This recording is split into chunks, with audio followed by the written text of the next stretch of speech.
Sir నమస్కారం sir. నమస్తే. Sir YCP పార్టీకి అందులో ఉన్న సినిమా వాళ్ళు రిజైన్ చేయడం మనం చూస్తున్నాం సార్. ఆలీ గారు ఆల్రెడీ రిజైన్ చేసేసారు. ఇప్పుడు అదే బాటలో పోసాని గారు కూడా రిజైన్ చేయబోతున్నట్టుగా వార్తలైతే వినిపిస్తున్నాయి సార్. ఆయనైతే ఎలక్షన్ ఫలితాల తర్వాత ఎక్కడా కూడా కనిపించట్లే. ఒక అజ్ఞాతంలోకి వెళ్ళిపోయారని చెప్పొచ్చు. మరి ఇప్పుడు వైసీపీ నుంచి తప్పుకుంటారా? లేదా మరి మళ్ళీ సినిమా ఇండస్ట్రీలో అవకాశాల కోసం ఆయన ప్రయత్నిస్తారా? అసలు అవకాశాలు దొరికే పరిస్థితి ఆయనకు ఉందంటారా? మీ ఒపీనియన్ ఏంటి సార్ వీటిపైన? అంటే ఇంకా ఇండస్ట్రీకి సంబంధించి అలీ వెళ్ళిపోయినంత మాత్రాన మిగిలిన వాళ్ళు వెళ్ళిపోతారు అని కాదు, కానీ ఎవరైనా వెళ్ళొచ్చు. వెళ్ళకుండా ఎలా ఉంటారు? ఇప్పుడు అధికారం ఎక్కడుంటే అక్కడికి చేరటం అనేది చాలా సహజంగా జరిగేటువంటి ప్రక్రియ. దీనిలో పెద్దగా ఆశ్చర్యపోవాల్సినటువంటి అవసరం లేదు. పోసాని అంటే అలీ ఎందుకు విత్డ్రా అయ్యాడంటే, మొదటి నుంచి కూడా తను వైఎస్ఆర్‌సీపీలో ఉన్నాడు తప్ప, తను ఎంతవరకో అంతవరకే ఉన్నాడు. అంటే మిగిలిన వాళ్ళలాగా ఎగబడి కామెంట్ చేయటం అనేది చేయలే. ఎగబడి తిట్టడం అనే కార్యక్రమం కూడా చేయలే. రామోజీరావు గారు కన్ను మూసిన సందర్భంగా తను ఒక వీడియో రిలీజ్ చేశాడు. రామోజీరావు గారితో తనకున్నటువంటి రిలేషను, ఆయన్ని తనని ఎంకరేజ్ చేసిన పద్ధతి, ఇవన్నీ చెబుతూ ఒక వీడియో వచ్చింది. ఆ వీడియో వచ్చిన రోజే తెలుసు అలీ వెళ్ళిపోతున్నాడు అని. ఎందుకంటే రామోజీకి వ్యతిరేకమైనటువంటి ఒక క్యాంపెయిన్ అవతల జరుగుతోంది.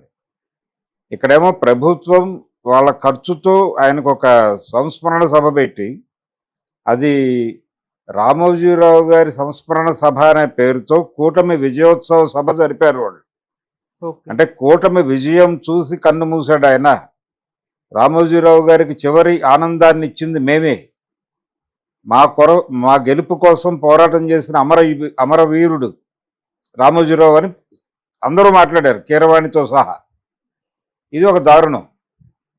ఆ సందర్భంలో ఇతను ప్రో రామోజీరావు వీడియో చేయటం. సో అలీ వెళ్ళిపోతున్నాడు అనేది ముందే తెలుసు ప్రపంచానికి.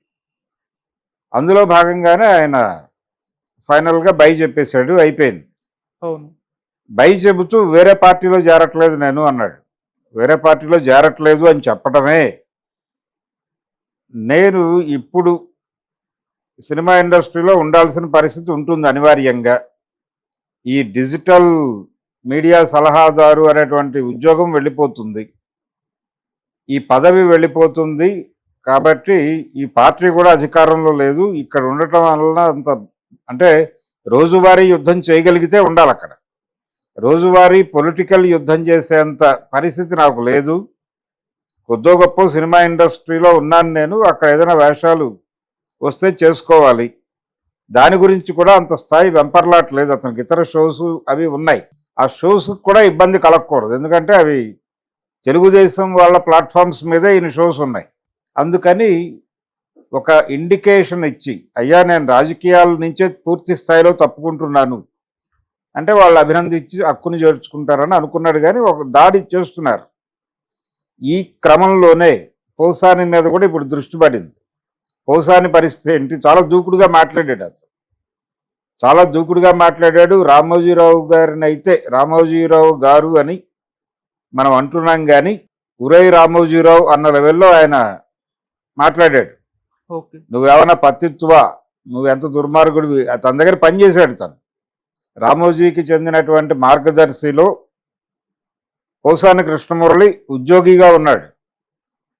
ఆ ఉద్యోగిగా ఉంటూ తను ఒక బ్రాంచ్ మేనేజర్ తప్పు చేస్తున్నాడు అని చెబితే, చేస్తే చేస్తాడు నీకెందుకు అని చెప్పకుండా మేము అతని మీద చర్య తీసుకుంటామని అతన్ని ప్రమోట్ చేసి హెడ్ ఆఫీస్కి తీసుకెళ్ళిపోయిన చరిత్ర ఉంది. ఇవన్నీ చెప్పుకున్నాడు ఆయన. రామోజీ మీద దాడి చేస్తూ చేసిన వీడియోల్లో అందరినీ తిట్టాడు ఆయన. వీళ్ళు వాళ్ళు అని లేదు.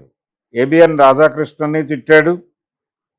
ఈ ప్రాసెస్లో చాలా అగ్రెసివ్గా వెళ్ళాడు ఆయన. అగ్రెసివ్గా వెళ్ళాడు కాబట్టి ఇప్పుడు అతను ఏం చేయబోతున్నాడు అనేది ఒక కీలకాంశంగా మారింది.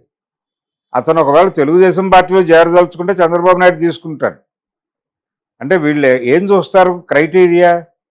అవతల పార్టీలో ఉండగా మన్నని గాయపరిచే లెవెల్లో తిట్టాడు. ఇప్పుడు అతను మన శిబిరంలోకి వస్తే అవతల వాళ్ళని కూడా అదే రేంజ్లో తిడతాడు కదా. తిట్టడం, దాడి చేయటం అనేది క్వాలిఫికేషన్ అయితే పౌసానిని మించిన క్వాలిఫైడ్ పొలిటీషియన్ ఎవరున్నారు? కాబట్టి ఆయనకేమి ఇబ్బంది లేదు, ఆయన ఏం భయపడలే, టెన్షన్ పట్టలేదు, ఊరికనే పక్కన ఉన్నాడు. ఇప్పుడు మాట్లాడట్లేదు కానీ ఒక వెసులుబాటు చూసుకున్నాడు. అతను ఈ శిబిరంతో ట్రావెల్ అవ్వాలా వద్దా అనేది తేలాలి ముందు. ఇది తేలితే దీనికి సంబంధించినటువంటి అంటే జనరల్గా జరిగేది ఎలా జరుగుతుందంటే ఓటమి తర్వాత ఎవరికి వాళ్ళు ఒక చిన్న షల్లోకి వెళ్ళిపోతారు. పార్టీ పర్సనల్గా వాళ్ళని కలిసి టచ్ చేసి మీరు చాలా అవసరం, ఈ అవసరమైన సమయంలో మీరు అవసరమైన పాత్ర నిర్వహించండి, మీకు కావలసిన అన్ని ఏర్పాట్లు మేము చూసుకుంటాం, మీ భద్రత మాది అన్న పద్ధతిలో హక్కును చేర్చుకుని వాళ్ళని ముందుకు నడిపించాలి. ఇది నాయకత్వ లక్షణం. ఒకవేళ జగన్మోహన్ రెడ్డి అది చేస్తే అక్కడే ఉంటాడు, ఆయన అక్కడే ఉండి తిరిగి తన తిట్ల ప్రక్రియని కొనసాగిస్తాడు. లేదు అలాంటి భరోసా గనక అక్కడ దొరక్కపోతే, ఇలాంటి భరోసా దొరక్కే కోడెల శివప్రసాద్ ఆత్మహత్య చేసుకున్నాడు. అలాంటి భరోసా దొరక్కే చాలా మంది పార్టీ మారి వెళ్ళిపోయారు. అది మేకపాటి కావచ్చు, లేకపోతే మాగుంట శ్రీనివాసులు రెడ్డి కావచ్చు, దేవరాయలు కావచ్చు, వీళ్ళందరూ అలా వెళ్ళిపోయిన బ్యాచే కదా. సో హక్కున చేర్చుకుని ఓదార్చడం అనేది జరగాలి. అంటే నాయకుడు ఎలా సపోర్ట్ చేస్తాడు అంటే, ఒక కుంభకోణంలో తన అనుచరుడు ఉన్నాడు, అతని పాత్ర ఉంది. సూర్యుడు డిప కుంభకోణంలో ఆయన రోల్ ఉంది అని బయటికి వచ్చేసి మీడియాలో వార్తలు వచ్చేసిన తర్వాత కూడా ఆ రోజు సాయంత్రం జరిగిన ప్రెస్ మీట్లో వైఎస్ రాజశేఖర రెడ్డిని ఈరోజు సూర్యుడు కనబట్టడం లేదు, బహుశా ఈ స్కామ్ గురించిన వార్తలు రావడం వలన అని ఎవరో అడిగితే దానికి భయపడాల్సిన అవసరం ఉంది, సమాధానం చెప్పుకుంటాం కదా, ఎందుకు టెన్షన్ పడాలి? తను నేను చెప్పాను వచ్చేయమని, ఎందుకో భయపడుతున్నాడు, సిగ్గుపడుతున్నాడు అమాయకంగా. నేను ధైర్యం చెప్తాను, రేపటి నుంచి వస్తాడు, మీరేం టెన్షన్ పడకండి అన్నాడు మీడియా వాళ్ళని. అంటే ఆ కుంభకోణంలో భాగస్వామి కదా అన్నారు వీళ్ళు. కుంభకోణం అనే ఆరోపణ వచ్చిందండి, అది ప్రూవ్ కావాలి కదా, టైం ఉంది కదా, ఎందుకు టెన్షన్ పడతారు, మీరు ఎందుకు పడుతున్నారు, అతను ఎందుకు పడాలని కోరుకుంటున్నారు, అతను రేపు వచ్చి నాకు భోజనం వడ్డిస్తాడు, మీకేమిటి సమస్య అన్నాడు. అంతగా వెనకేసుకొచ్చాడు ఆయన. అలాగే ఉండేది ధోరణి. ఆ భరోసా కనుక ఇవ్వగలిగితే జగన్మోహన్ రెడ్డి వీళ్ళెవరూ బయటకు పోరు. అది ఇవ్వలేకపోతే అది ఒక వాక్యూమ్గా మారి అక్కడ ఉండలేని సఫకేషన్ ఏర్పడి బయటకి పంప్ అవుతారు.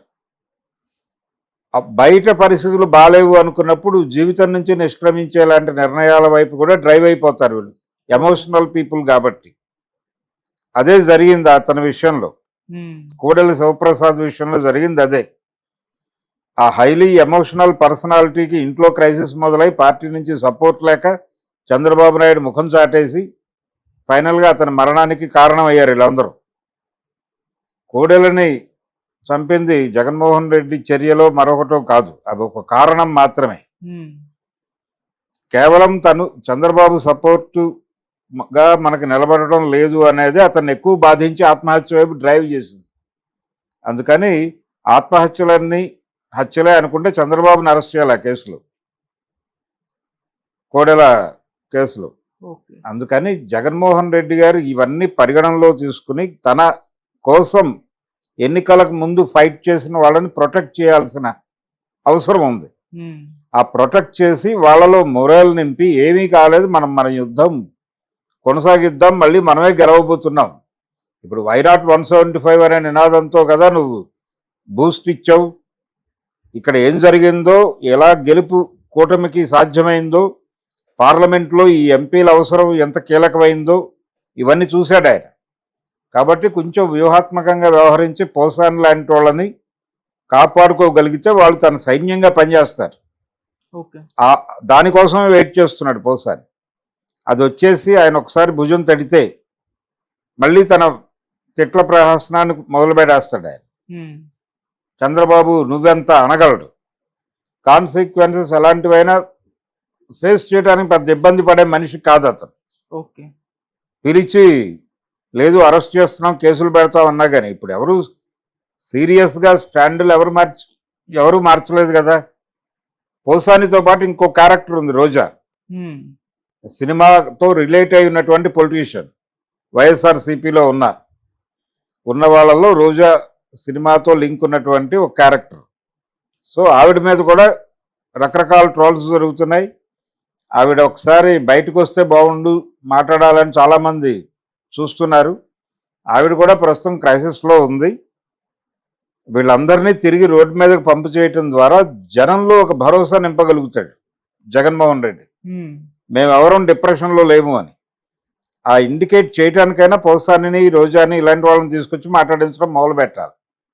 ఇంకా ప్రతిపక్షంగా తను ఏ పాత్ర నిర్వహించాలి, ఎలా ఈ 5 ఏళ్ళు నడపాలి సినిమాని అన్న విషయంలో ఇంకా పూర్తి అవగాహన జగన్మోహన్ రెడ్డికి వచ్చినట్టయితే కనబట్టలేదు.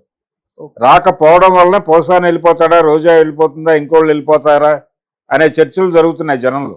ఉమ్, అందుకని ఇమ్మీడియట్గా ఈ చర్చలు ఆగాలంటే ఆయన యాక్టివ్ అవ్వాలి. ఓకే. ఆయన బెంగళూరులోనో ఎక్కడో రెస్ట్ తీసుకునే ప్రోగ్రాంలో ఉన్నాడు. అక్కడి నుంచి వచ్చేసి ఈ జెండా ఎత్తి మళ్ళీ తను నడవడం మొదలు పెడితే మిగిలిన వాళ్ళు అసెంబ్లీ అవుతారు. అంటే సార్ ఇటువైపు నుంచి కూడా దాడి జరుగుతుంది కదా, జగన్మోహన్ రెడ్డి గారి హిమాలయాలకు, జగన్మోహన్ రెడ్డి గారు బెంగళూరుకు, ఆయన విదేశాలకు, పార్టీ విలీనం చేసేస్తున్నారు, కాంగ్రెస్ లో ఖాళీ అయిపోతుందని చెప్పి, అంటే ఈ దాడి కూడా జరుగుతుంది. ఖాళీ అయ్యే అవకాశం లేదు. ఖాళీ చేసుకునే అవకాశం ఉంటే ఆయన ఎన్డీఏ కోసం తన ఎంపీలను నిలబెట్టడు. ఓకే. తన ఎంపీలను అక్కడ ప్రో మోడీగా నిలబెట్టాడంటేనే షట్ డౌన్ చేసే ఉద్దేశం లేదు అని. ఉమ్, షట్ డౌన్ చేసే ఉద్దేశం ఉంటే వాళ్ళని తీసుకెళ్లి ఇండియా కూటమికి కూర్చోబెట్టేవాడు కదా యాంటీ మోడీగా. అవును. ఆ ప్రయత్నం చేయలేదుగా. ఉమ్, వాళ్ళు నలుగురు వెళ్ళి జై మోడీ అన్నారుగా అక్కడ. ఉమ్, ఈయన కూడా మోడీ వ్యతిరేక ప్రకటనలు ఎక్కడా చేయలేదు కదా. అవును. కూటమి తనకు ప్రత్యర్థిగా ఏర్పడి ఉన్నటువంటి కూటమిలో బీజేపీ కీలక భాగస్వామి అయినప్పటికీ తన కాన్సన్ట్రేషన్ చంద్రబాబు మీద, పవన్ కళ్యాణ్ మీద మాత్రమే ఉంచాడు ఆయన.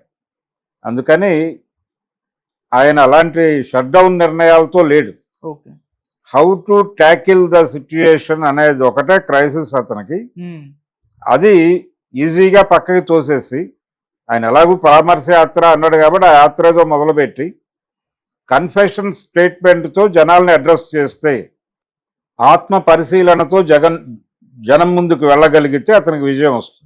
సరే, ఇటు పోసాని గారి విషయంలో కూడా ఆయనకు ముందున్న ఆప్షన్ ఒక వైసీపీతో ట్రావెల్ అవ్వడం తప్పితే, అంటే సినిమాల్లోకి వెళ్ళలేరు ఇప్పుడు ఉన్న సిచ్యువేషన్ లో. అలాగే టీడీపీ, జనసేన, బీజేపీలో ఆయన జాయిన్ అయ్యే పరిస్థితి కనిపించట్లేదు. ఓన్లీ వైసీపీతో ట్రావెల్ అవ్వడం ఒకటి, లేదంటే రాజకీయ అలా ఏం లేదు.